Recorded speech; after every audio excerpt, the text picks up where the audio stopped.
Bien, jóvenes, muy buenas tardes nuevamente.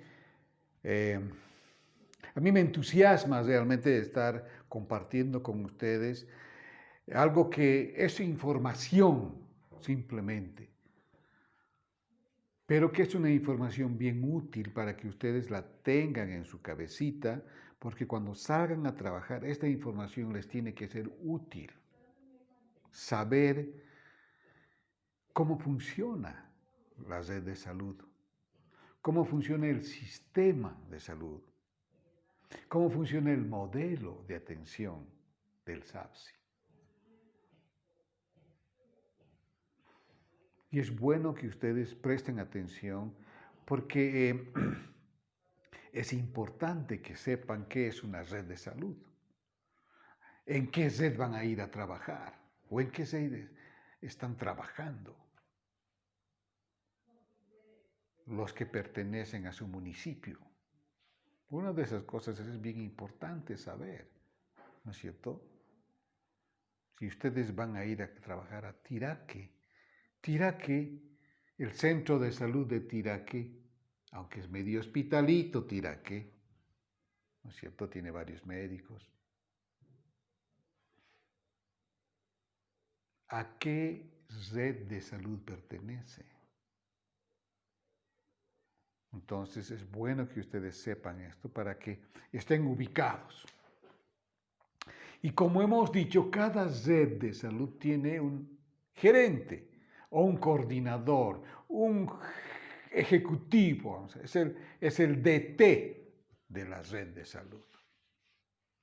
Así que tiene que saber cómo funcionan sus centros de salud, cómo están funcionando sus programas, cómo se están aplicando los diferentes programas que hemos visto en las anteriores clases.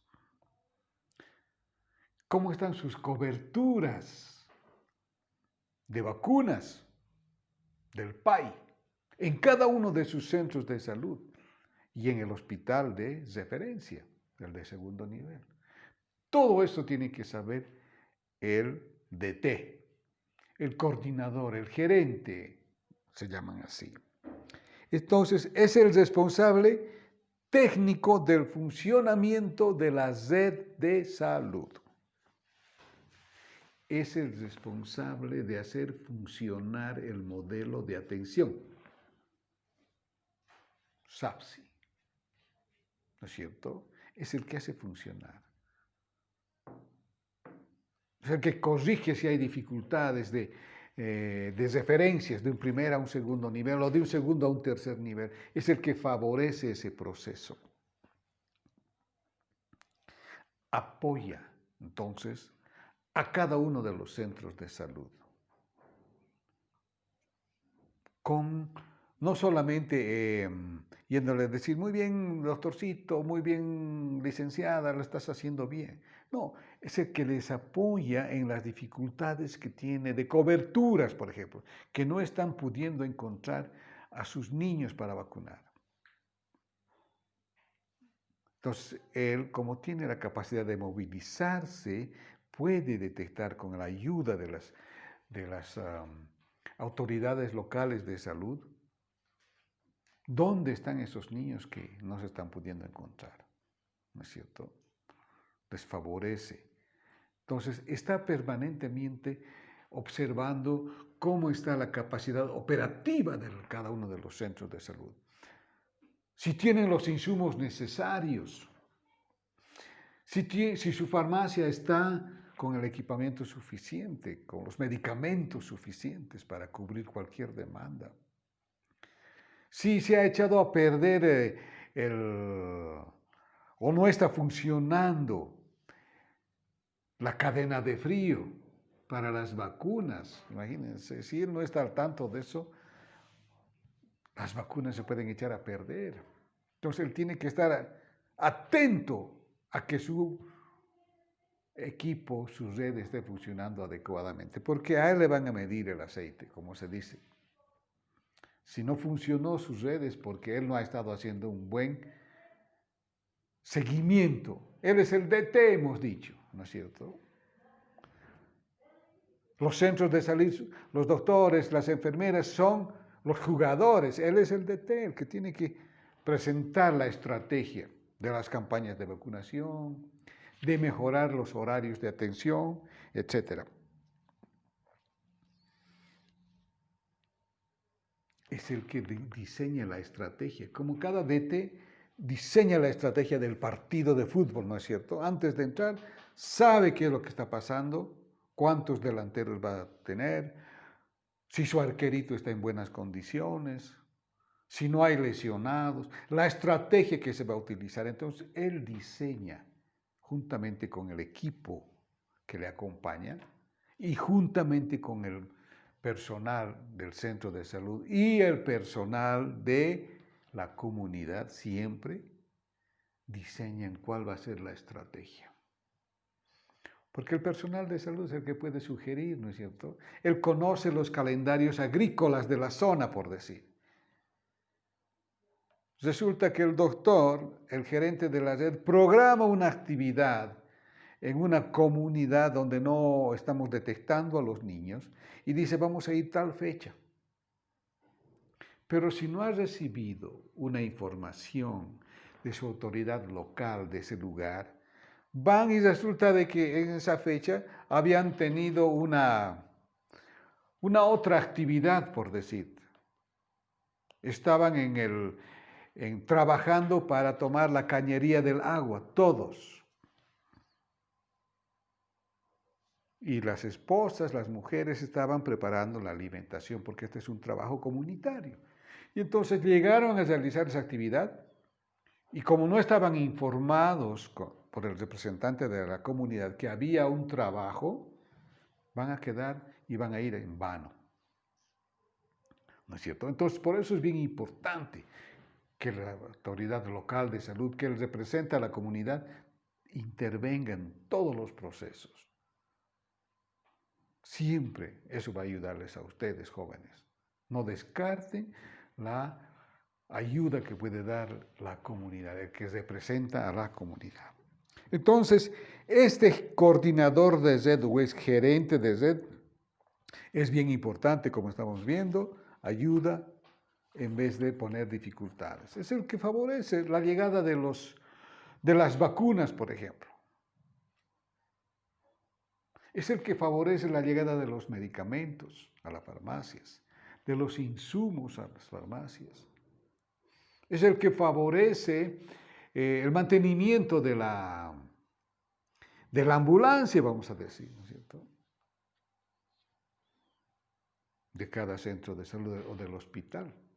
Entonces, miren cómo es importante la presencia de este director técnico que se llama coordinador de red o gerente de red, también se llamaba antes. Bien importante. Bien, la aplicación del modelo de atención tiene sus características por niveles también. Y entonces, el personal de salud en el primer nivel, voy a comenzar a hablar del primer nivel del personal de salud. ¿Cuáles son las funciones que debe tener el equipo de salud para la aplicación del modelo de atención? Debe tener aptitudes, dice, técnicas, clínicas de sensibilidad y compromiso con la realidad socioeconómica del lugar donde realice sus actividades, lo que permitirá que sus actividades se les realice con calidad. Entonces, miren, este primer punto es clave. El personal de salud de nuestros primeros niveles tiene que tener las competencias necesarias, profesionales, técnicas, para poder brindar una buena atención de calidad. Tiene que saber manejar sus programas de promoción, de prevención, de curación. No había sido que solo el doctor se sienta en su consultorio y está esperando Para eso, pues, tiene una actividad particular, que se vaya a su consultorio, ¿no es cierto?, a esperar a la gente que le va a pagar. Actividad privada. Pero si está trabajando en función pública, tiene que brindarse a la comunidad para brindar una buena atención de calidad. Es importante eso. En el mejor de los casos, este médico, este profesional, ya sea licenciado o enfermera, debería tener la facilidad de comunicarse en el idioma de la comunidad. Si habla quechua, qué bueno sería que el doctor hable quechua. Si habla aymara, qué bueno que si la comunidad es de habla aymara, ¿no? Lo bueno sería que el doctor también hable aymara. Eso les va a facilitar el contacto con la comunidad. Es bien importante entonces el idioma local, la comunicación interpersonal. Si el paciente habla quechua y le gusta hablar en quechua, lo va a hacer. Y el doctor, si entiende y habla también, esa comunicación interpersonal va a tener buenos resultados. Tiene que tener también capacidad de manejar procesos participativos en salud. Que participe, hacer participar a la comunidad. El personal de salud tiene que tener esa capacidad. Reitero, no solo tiene que tener la capacidad de resolver las enfermedades en su consultorio, ahí sentado, esperando, ¿no es cierto? Tiene que tener la capacidad de incorporarse a la comunidad para hacerla participar. Eso es importante. Y otra cosa que es también bien importante para ustedes que van a ser parte del equipo de salud, que sepan trabajar en equipo. Justamente eso es bien importante. Si el doctor, la licenciada o la enfermera solo quieren hacer lo suyo y no le interesa el resto, cada uno hace lo que le corresponde hacer, no es un trabajo de equipo. Y como lo estoy mencionando, es un trabajo de equipo. El doctor, la licenciada, la enfermera, el auxiliar, el chofer, el laboratorista, el dentista, etc. Todos los que estén trabajando en nuestro centro de salud tenemos que ser parte de un equipo, hemos dicho. Y es bien importante eso, porque si cada uno va a tirar por su lado, el doctor se entra solo a su consultorio, no conversa con la licenciada o con la enfermera hace lo suyo, le saluda al doctor, buenos días doctor, aquí están las historias clínicas y listo.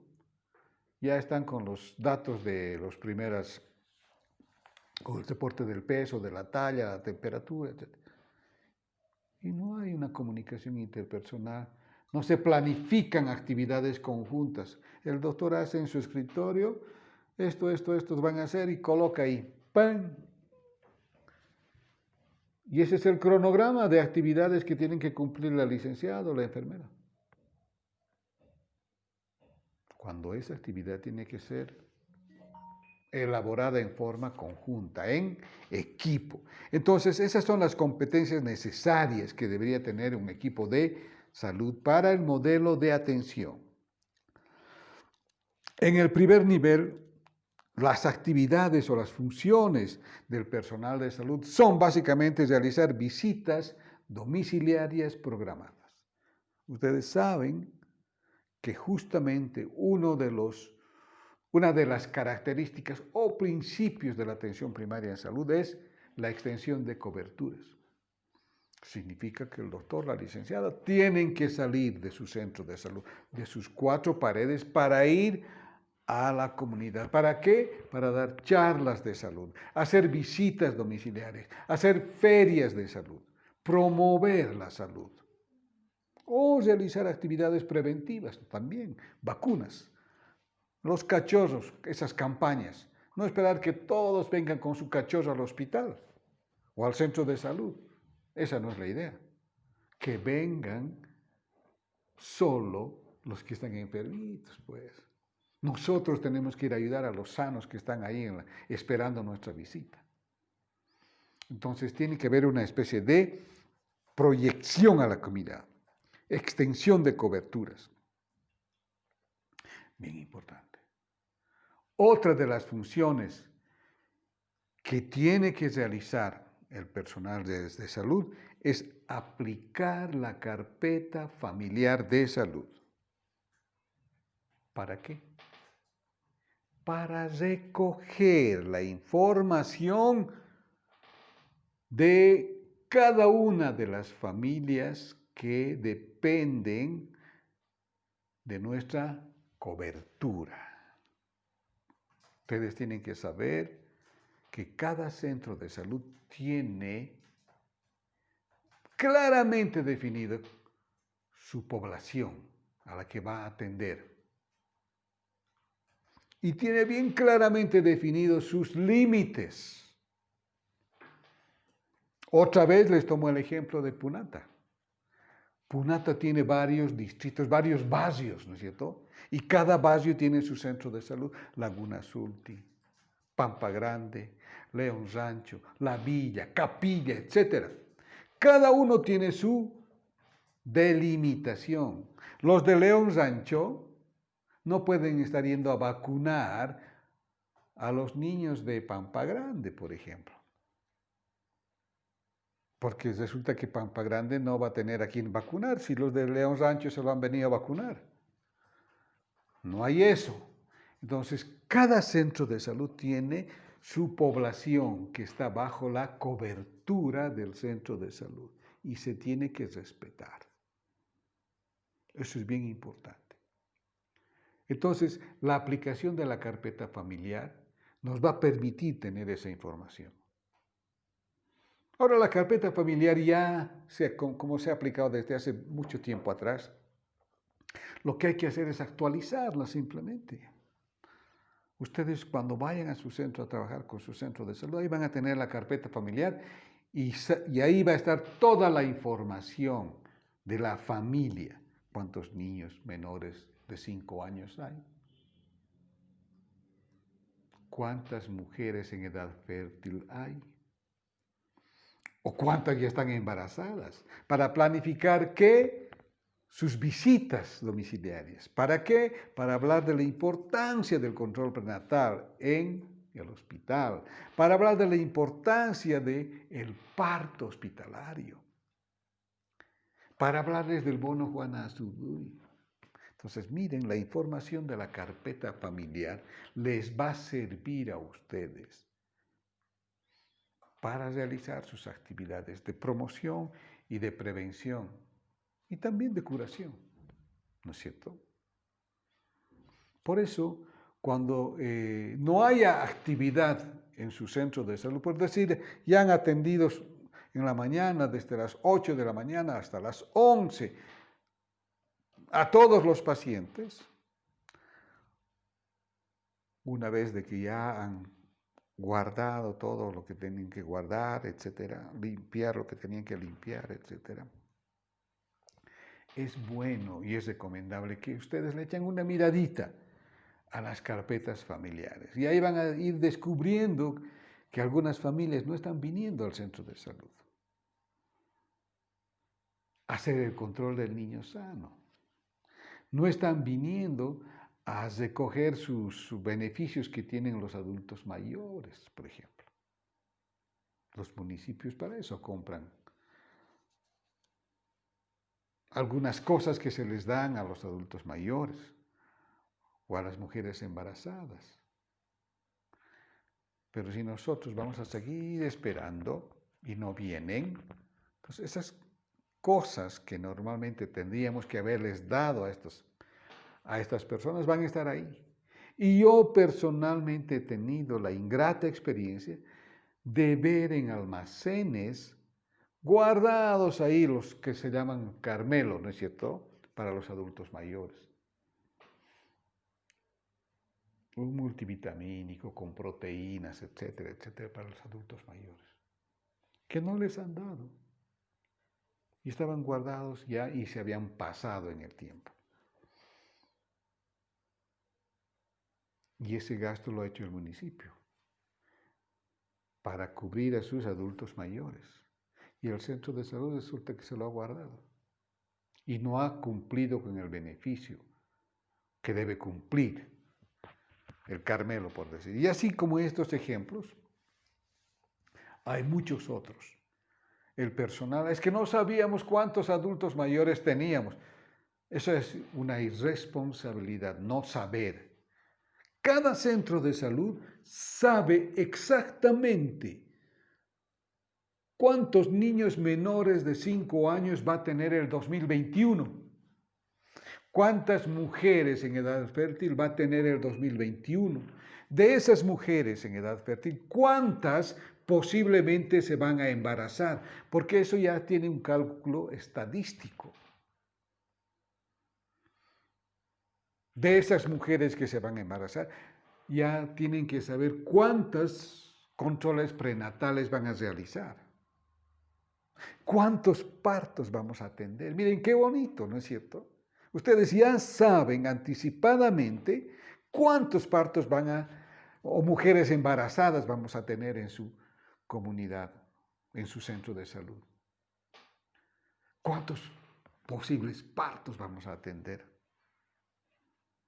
Para que tengamos ya nuestros paquetitos de parto, pues de atención de parto. Las fechas incluso tendríamos ya que saber. Y esa información está en el carnet de salud familiar. Entonces, miren cómo es importante la carpeta de salud familiar. Y claro, de la carpeta se deriva el carnet de salud infantil, ustedes saben, ese carnet que tiene cada niño menor de 5 años para saber cómo están sus vacunas, cómo están sus controles de niños sanos, cómo está su crecimiento, su desarrollo, sus reflejos, en fin, todas esas cosas, ¿no? Que se van anotando para saber si el crecimiento de un niño y el desarrollo de un niño están en lo normal, para apoyar, si acaso no lo estuvieran, con charlas, con visitas domiciliarias, para que la mamá se vaya adiestrando en el manejo